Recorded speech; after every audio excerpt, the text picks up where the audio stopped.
কে বেশি স্টাইলিশ পুরুষ, সাকিব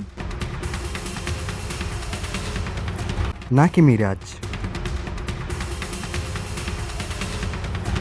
আপনারা অনেকে আমাকে কমেন্ট করেন, আমাকে ইনবক্স করে জানতে চান সাকিব এবং মিরাজের মধ্যে কে বেশি স্টাইলিশ পুরুষ, সে সম্পর্কে একটি ভিডিও দেওয়ার জন্য। তো আজকে আমি আপনাদেরকে দেখাতে চলেছি কে বেশি স্টাইলিশ পুরুষ। আপনাদের মাঝে আমি সাকিবকে তুলে ধরবো এবং মিরাজকে তুলে ধরবো, তারপর আপনারাই কমেন্ট করে জানাবেন কে বেশি স্টাইলিশ পুরুষ। চলুন প্রথমে আমরা সাকিবের কিছু ভিডিও দেখি এবং পিকচার দেখি।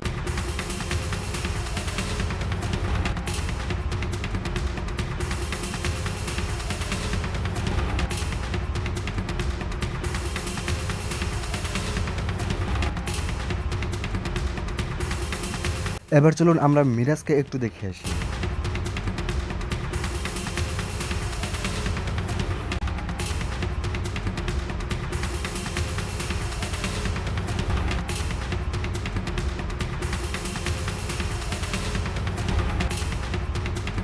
গাইস, আপনারা এতক্ষণ দেখলেন সাকিবের ভিডিও এবং মিরাজের ভিডিও।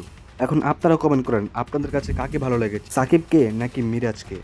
আপনারা যারা আমাকে কমেন্ট করেছিলেন কে বেশি স্টাইলিশ, সাকিব নাকি মিরাজ, আমি আপনাদের মাঝে তুলে ধরেছি সাকিবের কিছু ভিডিও পিকচার এবং মিরাজের কিছু ভিডিও পিকচার। এখন আপনারা কমেন্ট করুন কাকে বেশি ভালো লাগতেছে, কাকে বেশি স্টাইলিশ মনে হচ্ছে। যারা প্রেঙ্কিংয়ের ফ্যান্স রয়েছেন এবং স্কুল গ্যাং নাটক দেখেন, বিশেষ করে সাকিবের নাটক দেখেন এবং মিরাজের নাটক দেখেন, আজকে তারা কমেন্ট করবেন আপনার কাছে কাকে বেশি ভালো লাগে, সাকিবকে নাকি মিরাজকে? কার কাকে বেশি ভালো লাগে অবশ্যই কমেন্ট করে জানাবেন। আর আজকের ভিডিও থেকে আপনারা যেটা দেখেছেন সাকিবের ভিডিও এবং মিরাজের ভিডিও, এখন আপনারাই তুলনা করেন এবং আপনারাই কমেন্ট করে জানান কাকে বেশি স্টাইলিশ মনে হয়, সাকিবকে নাকি মিরাজ? সাকিবের কতজন ফ্যান্স রয়েছে এবং মিরাজের কতজন ফ্যান্স রয়েছে আজকের এই ভিডিওর কমেন্টে আমি দেখতে চাই।